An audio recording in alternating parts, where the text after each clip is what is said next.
E aí, pessoal, bora lá para a nossa segunda aula, nessa nossa semana 5, última semana da parte 2 do curso, para terminar o oscilador. Tem esse mais um. Então, a gente ainda está meio que no estado coerente, só que um pouco mais. Bora. Então, a ideia hoje do vídeo, o oscilador forçado é a relação com o estado coerente. Então, hoje a gente vai dar um propósito, porque a gente estudou o estado coerente, além do fato de ser um estado legal, né, que parece clássico, mas quando esse estado clássico, digamos, se realiza, o estado semiclássico, né? Então ele vai ver quando você tem um oscilador forçado, isso que a gente vai ver hoje. Então a gente vai resolver um problema do oscilador forçado quântico, um problema a priori não trivial, né? Antes, você está meio viajando, o que é um oscilador forçado, né? Clássico. Então, se você joga esse cara para o lado de lá, né? Então você tem a força, tem a mola, e tem uma força dependendo do tempo, que é essa força externa.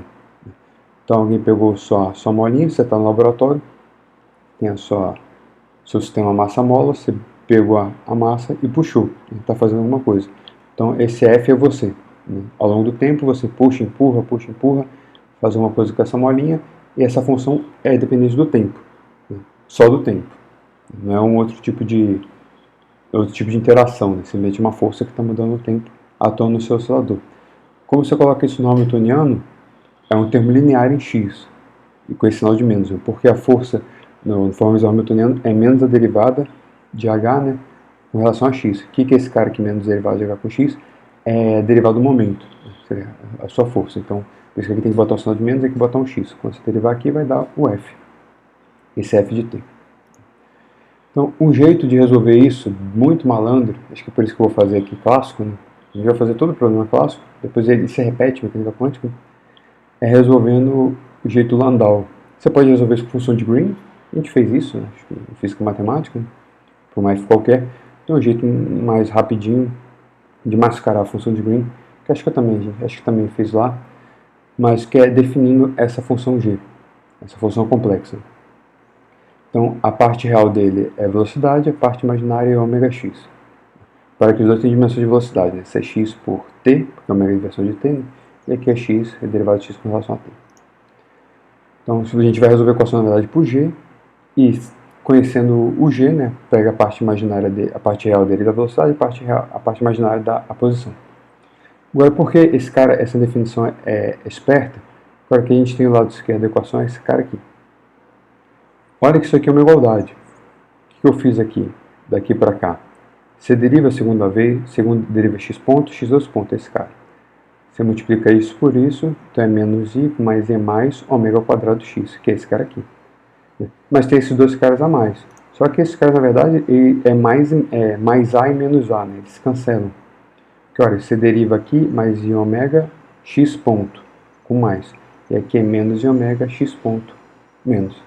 Então, somou e subtraiu um cara. Qual a vantagem? Esse pedaço é g, então a derivada de g, menos i ômega g. Então, essa equação de segunda ordem é uma equação de primeira ordem para g. Essa é a vantagem. O preço a pagar é que g é complexo. Agora você considera tudo complexo. Então a equação virou uma equação linear não homogênea de primeira ordem. Então g ponto menos i ômega g, f de t. Uma forma geral de uma equação linear não homogênea de primeira ordem é essa daqui, né? Então o g que eu estou chamando de v, né? Então v de t aqui, a derivada dele é linear, então é proporcional ao v, não homogênea. Então, a priori você tem uma função que é arbitrária chama de b, e aqui essa função que acompanha o termo linear, que eu chamo de a. Então, uma função genérica de t, duas funções genéricas, a de t e b de t. Solução para aqui, isso aqui dá para resolver, você multiplica todo mundo por um fator integrante, por um mi, e faz um truquezinho, dá. Aqui vamos dar direto a resposta. Você faz essa conta. Pode fazer derivação. Mas aqui só vamos verificar que está certo. Para que tenha uma notação meio simbólica, assim, essa aqui é uma integral, digamos, indefinida, né? Você vai integrar esse cara e o resultado você vai botar uma função de t. Por isso que tem um t aqui em cima. Então aqui você vai integrar o cara com sinal de menos, vai ficar uma função de, esse aqui t, duas vezes é a variável muda de integração, né? Integrou, vai ficar uma variável de, uma função de t'. Aí esse cara com esse cara de t', você vai integrar, que vai ser uma função de t. Só para dar uma ideia, então tudo aqui é função de t. Por que esse cara é a solução da equação de cima? Deriva aqui, primeiro. Você vai derivar o exponencial, vai repetir o exponencial e tudo que está multiplicando. Então, repetiu tudo, ficou o v. Depois, quando você derivar aqui, para que você vai derivando com relação a t. Então, esse você vai integral de um cara, que depois você bota o t. Então, quando você deriva essa integral, vai te dar um integrando em t. Então, vai ficar a de t vezes o resto. Então, é a de t vezes v. Derivou agora aqui dentro, né, o segundo, repetiu aqui, derivou aqui a constante, sumiu. Mesma coisa que quando você derivar esse cara todo, essa integral, vai ficar o integrando em t. Então, aqui vai ficar em t, aqui vai ficar em t. Então aqui é com o sinal de mais, aqui é com o sinal de menos, esses caras vão cancelar, aqui dentro T linha ou T duas linhas, esse cara aqui é mudo, né? Interessa que esse cara no final é T. Então cancela, cancela, e ficou o B de T, que é o segundo termo. Então a solução de olho dá para ver que está certo. Outra coisa é mostrar que daqui para cá. Né? Mas ok, você faz isso, fácil. Então a solução é essa, só que no nosso caso é mais simples. Né?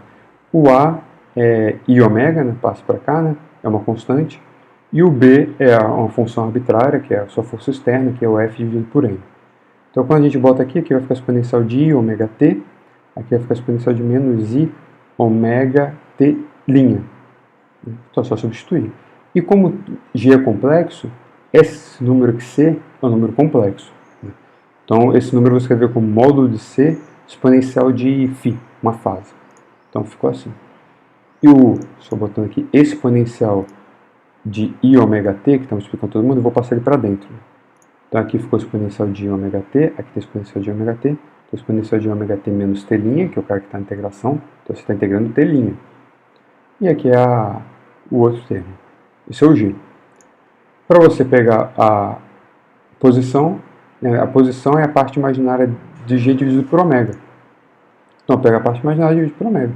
A parte imaginária aqui é o seno, aqui é o seno. Então fica seno de ômega T menos T', seno de ômega T mais φ. Acabou. Já tem o G. Se você for olhar, esse cara é solução não homogênea. E esse cara daqui é sua solução homogênea. Então, a solução não homogênea é a solução particular. Né? Você quer essa equação linear, não homogênea, então é a solução homogênea mais a particular. Se você lembrar, física matemática, não vai lembrar, né? Você bota esse M aqui embaixo, então F de T' sobre M é sua fonte externa. Então, esse seno de ômega T menos T' dividido por ômega é a sua função de Green. Né? Então, na verdade, a gente resolveu a função de Green sem falar de função de Green. Então, beleza, então tem a solução clássica, resolvido. É comum esse problema, porque agora que a gente não tem aquele limite de integração, está tudo solto. Mas a priori você tem que ter digamos, condições iniciais. Né? Então, geralmente, o que acontece é que sua força começa a atuar a partir de algum instante de tempo. Vamos supor T igual a zero. Então, aquela integral ela é definida. Né? Ela vai, digamos, de zero até o tempo que você quer saber, a sua força começou a atuar, e ela está lá atuando até um certo tempo T. Fazendo assim, o termo homogêneo, ele te dá as condições iniciais. Aqui não tem condição inicial, as condições iniciais estão aqui. Aqui só diz quando a força começa a atuar. Né? Então, em T igual a zero, essa aqui é a posição dela, da partícula. Em T igual a zero, essa aqui é a velocidade dela. O momento dela, né? É P sobre M, velocidade. Em T igual a zero. Pegou, integrou. Agora está tudo especificado direitinho. Agora, uma tal coisa que é muito usual é que você, digamos, chegou, pegou o seu oscilador, estava de algum jeito, puxou sua molinha, né, bagunçou e soltou. Vamos supor que você bagunçou ele até um instante aqui, T grande. E para T maior que T grande, agora não tem mais força externa. Né? Simplesmente o seu oscilador, você soltou ele, você fez alguma coisa com ele, essa informação está embutida aqui, né, na força que você fez. Mas você soltou, então ele é o oscilador de novo. Né? Então a sua integral aqui, ela vai de 0 até esse T grande, porque a força de uma turma depois. Né? Esse seu T aqui sendo maior do que esse T grande. Então, na verdade, o que você fez, de certa forma, assim, vamos supor que você tinha um oscilador parado. Pegou, meteu a mão. Na verdade, o que você sempre faz é isso. Né? Quando você dá condições iniciais para o seu oscilador, é porque alguém foi lá, uma força externa, e mexeu nele. Né? Então, vamos supor que você pegou esse cara que estava parado, a priori, ninguém tinha mexido nele, você puxou, deu um puxão nele e soltou. Né? Então, quando você soltou, esse cara tem uma certa posição com uma certa velocidade. Então você deu condições iniciais para o seu oscilador. O que esse termo, então vamos supor que inicialmente antes da força aqui era zero. Aí agora a sua condição inicial é a hora que você soltou o oscilador, né? Seria esse T grande. Na verdade, de certa forma, que você for olhar, se você abrir aqui, né, isso seno aqui disso aqui tudo, né? Então você pode abrir seno e cosseno. Uma hora vai ficar um seno de ômega t multiplicando a integral, outra hora um cosseno de ômega t multiplicando a integral. Então, na verdade, o que essa integral aqui dá são as condições iniciais. Né? As condições iniciais no sentido nesse t grande. Porque a partir do momento que você soltou o oscilador, o que interessa é a linha, é o que você fez até soltar ele. Então, na verdade, todo efeito dessa força externa foi dar uma condição inicial na hora que você solta. Então, você puxou esse cara, porque você segurou e soltou. Então, você soltou ele com velocidade zero, numa certa posição. Então, o que essa integral está fazendo é esse movimento que você pegou ele e puxou e depois soltou. Então, essa informação que culmina nessa condição inicial está nessa integral aqui. Agora vamos para a versão quântica. Então, a gente precisa do seu hamiltoniano, então o oscilador, com esse termo linear.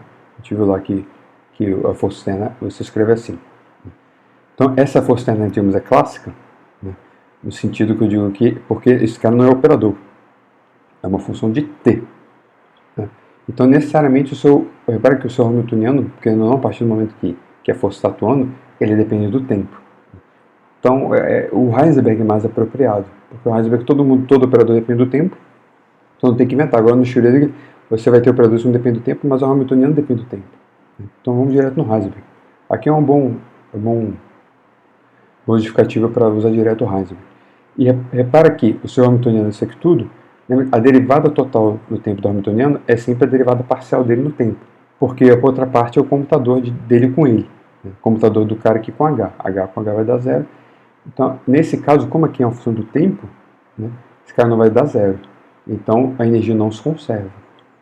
Seu hamiltoniano não é, esses autovetores do H não são conservados, né? Então essa energia muda no tempo. A energia não é bem definida. Não tem alto estado aqui de energia, o cara bota aquela energia e o cara vai ficar com aquela energia. Então isso é um troço aqui interessante, né? Não é usual para os nossos problemas. Né? Mas beleza, então você vai chegar e vai... Como é que você resolve o problema? Vai usar a mesma definição de A e adaga, com x e p para o oscilador normal. Então definiu, só que lembrando igual que a gente fez o Heisenberg no outro vídeo, todo mundo depende do tempo. Só que agora a gente não sabe como esses caras dependem do tempo, porque o problema mudou. Mas todo mundo depende do tempo. Então na conta aqui do hamiltoniano vai dar parte do oscilador, é a mesma conta, então vai dar a adaga A. Aqui mais o meio, pipipi. Aqui é fx, esse cara é x. É só a definição de x em A e adaga, é A mais adaga, com esse fator aqui que é x0 raiz de 2.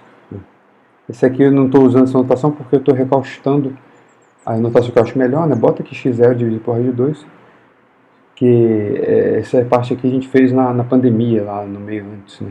Então está usando essa notação. Mas esse slide aqui meio recaustado. Então, substituindo essa equação de Heisenberg, né? A equação de Heisenberg está aqui. Né? Lembra que o A não é função explícita do tempo, que é a combinação de x e p. Então ele não tem aquele termo de derivada aqui, igual o H tem. Né? Então é só fazer essa conta, é a mesma conta mesmo que a gente fez no outro caso, na outra aula. Né? Só que o hamiltoniano tem esse termo a mais. Então quando você faz aqui você vai ter a adaga A, então vai sair um A, vai ficar o computador de A com a adaga, que é 1, então vai ficar um cara aqui com A. Beleza. Só que você tem esse segundo termo A comutam, mas você tem aqui A com esse adaga aqui, que dá 1. Então vai sair esse termo daqui vezes 1. Aqui. E tem o I e o H cortado. Aqui tem menos, eu subi o I, então ficou mais. Esse H cortado aqui dividindo, esse H cortado está na raiz em cima, então o H cortado caiu. Então se você olhar aqui, derivada do A, menos I ômega A, mais constante não, desculpa, mais um cara que não depende de A. Então é uma equação derivada de A proporcional a A, mais uma função de T. Então é uma equação diferencial linear não homogênea, mesma coisa, né? Só que para o operador. Então você vai usar aquela mesma forma geral que a gente tinha e vai substituir. Então a solução ficou, aqui em termos de condições iniciais já, T igual a zero. Então essa parte homogênea, essa é a parte não homogênea, essa é a parte homogênea, essa é a parte não homogênea. Já botei aqui, já estou assumindo que a força começa a atuar em T igual a zero. Então aqui é zero, para que em T igual a zero, então esse cara some, T igual a zero que fica 1. Então A em zero é esse A0 aqui. Esse A0 também é, hoje não estou gostando muito mais, mas ficou assim que fiquei preguiça de mexer, que ainda tem que mexer muita coisa. Essa é a condição inicial, mas esse A0 é o A do Schrödinger, né? Antes, esquece a força, né? Aí seria aquela relação que você está resolvendo em Heisenberg, e esse A seria o A de Schrödinger. Então eu acho melhor na sua nota botar só A, sem nada e sem o tempo, né? Que o A sem dependência temporal. Mas tudo bem. Então essa aqui é a nossa solução do A.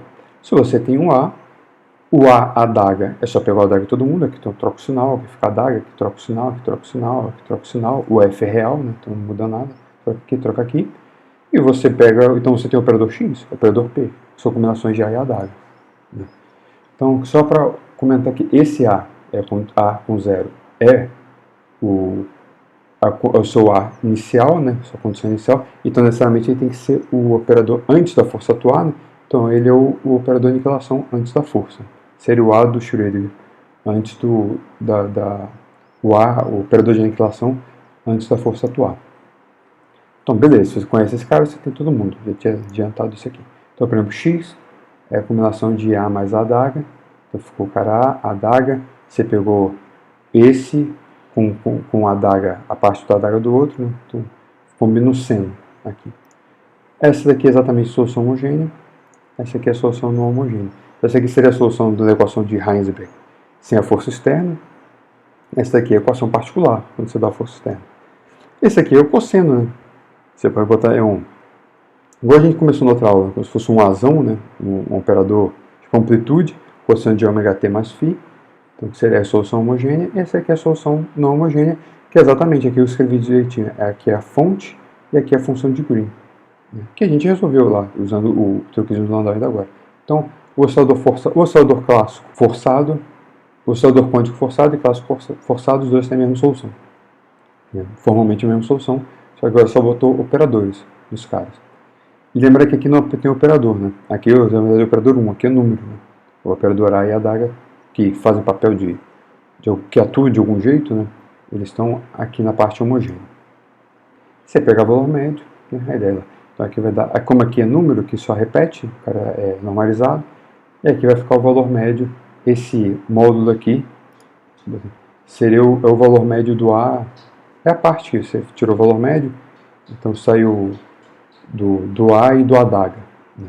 Então esse cara seria, digamos, esse aqui é um número complexo. Né? Você pode botar como módulo uma fase.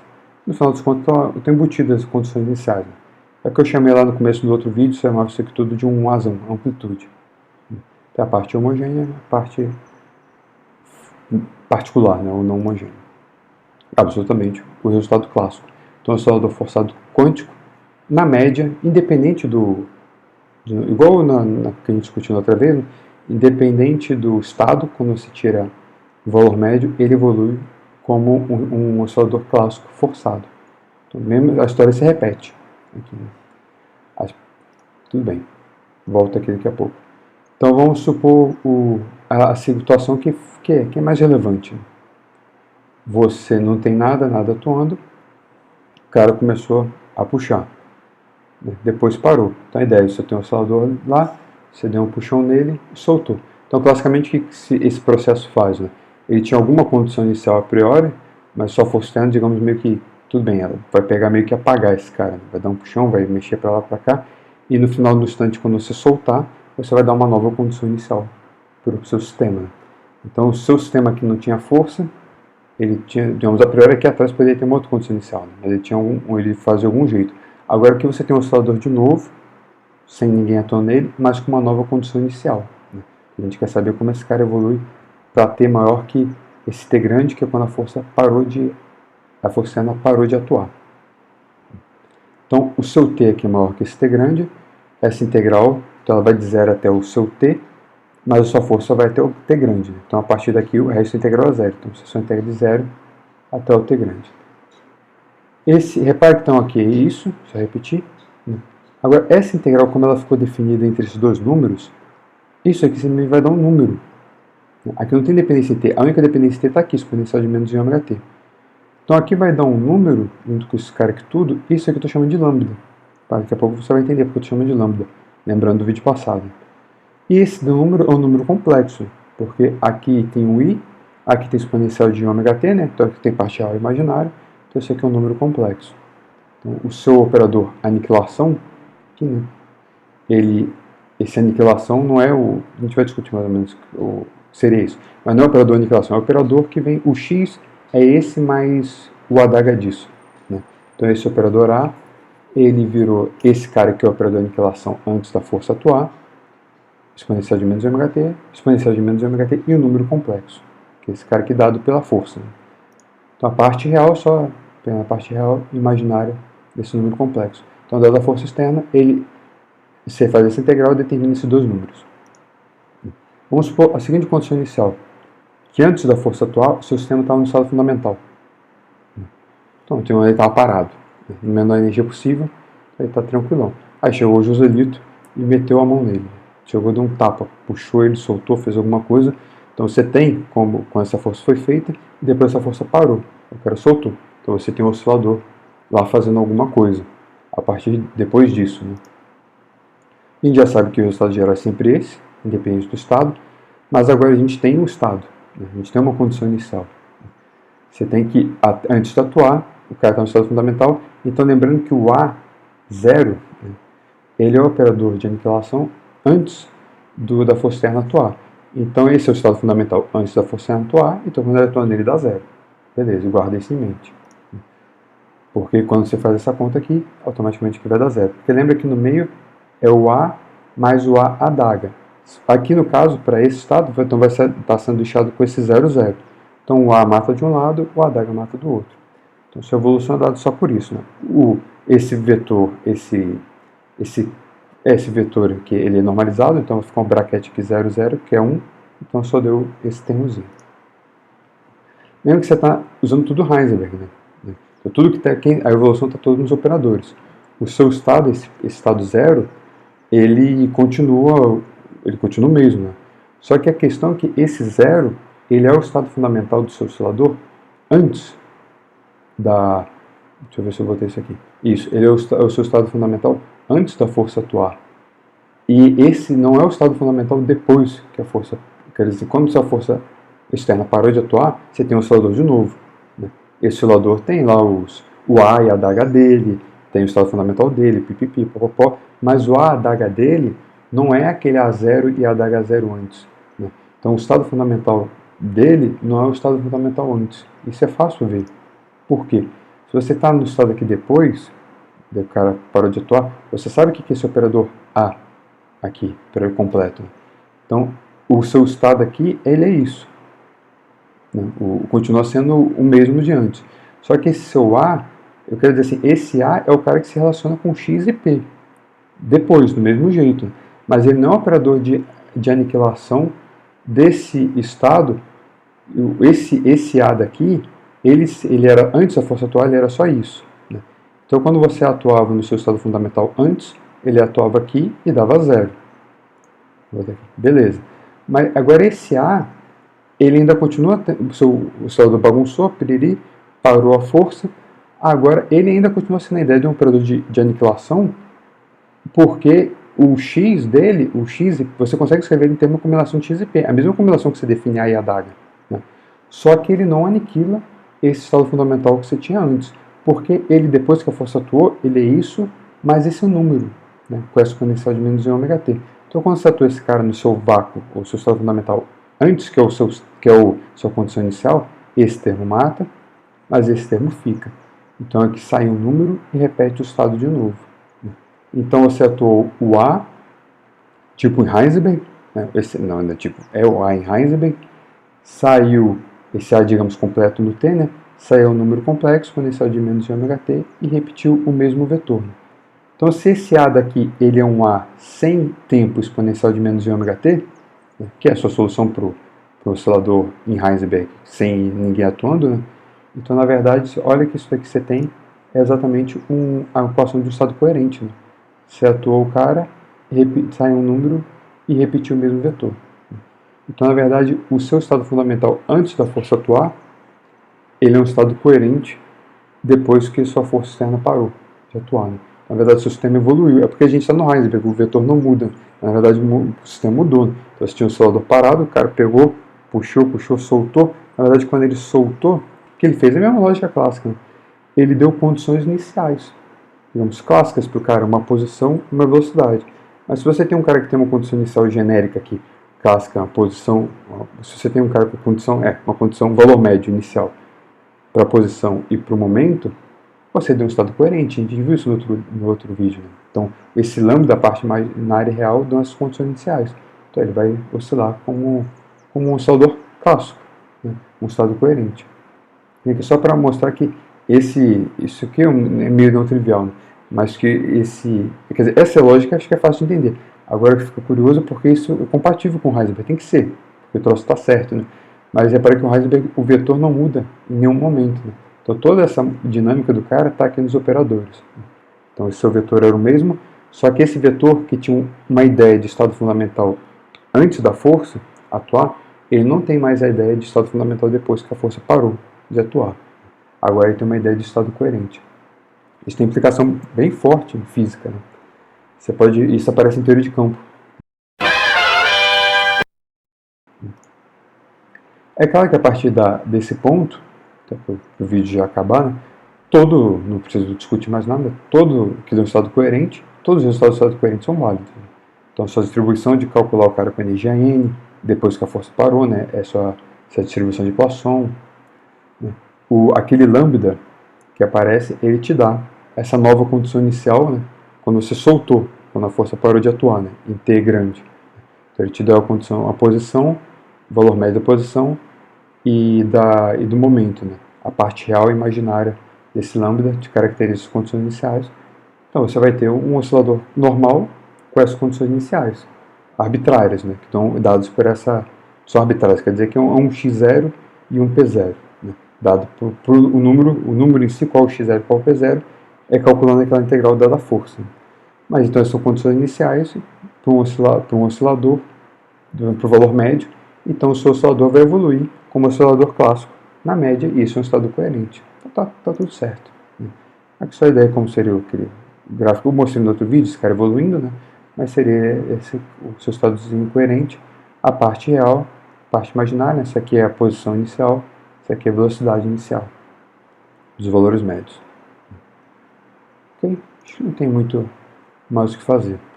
Deu meia hora mais ou menos, né? Então, acabamos esse oscilador, digamos, oscilador em uma dimensão, né? Acabamos o segundo vídeo. O próximo vídeo vai ser tranquilo, talvez um pouco até mais curto que esse, não maior do que ele. Aí a gente já acaba a semana. Então chega, pessoal. Valeu e vamos até a próxima aí. Tá quente, tô suando. Falou, pessoal. Fui.